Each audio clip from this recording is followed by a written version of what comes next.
আসসালামু আলাইকুম। উপস্থিত হয়েছি কুয়াকাটা সমুদ্র সৈকতে। এটা হচ্ছে ঝাউবন এরিয়া। এই ঝাউবন এরিয়া থেকে আমি কিছু কথা বলতে চাই, যে কথাটা বাস্তবতার সাথে অনেকটা মিল আছে। যদি আপনি আমার কথাটাকে বাস্তবতার সাথে মিল করতে পারেন, তাহলে অনেক কিছু বোঝার এমনকি শেখার আছে। বিষয় হলো কি, যে পৃথিবীতে আপনি যেই ব্যক্তিকে যে জিনিসটাকে বেশি গুরুত্ব দিবেন, সেই ব্যক্তিও সেই জিনিসটা আপনাকে অবহেলা করবে। এটাই চিরবাস্তব।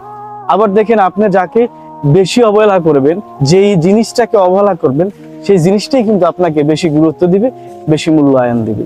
সো পৃথিবীতে, দুনিয়ায় মানুষ বহুরূপী আছে। যে মানুষের কত রকম যে চরিত্র, কত রকম যে রূপ, সেটা না চলা থেকে বা না চলাফেরা না করলে বোঝাই যায় না। এই দুনিয়ায় আপনি যাকে ভরসা করবেন, সে আপনার ভরসাকে নষ্ট করবে। এই দুনিয়াতে যাকে আপনি বিশ্বাস করবেন, সে আপনার বিশ্বাসকে নষ্ট করে দিবে। পৃথিবীটা কেউই আপন না। এই দুনিয়া কোন, আখিরাতে কোন, সব জায়গায় একমাত্র মহান আল্লাহ ছাড়া আমার আপনার কোনো ব্যক্তি আপন না।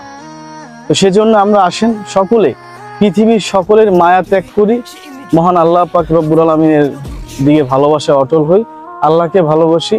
আর এই পৃথিবী বেঈমানের একটা জায়গা, এই জায়গাটা থেকে আমরা সরে দাঁড়াই, এটাই আমরা চাই।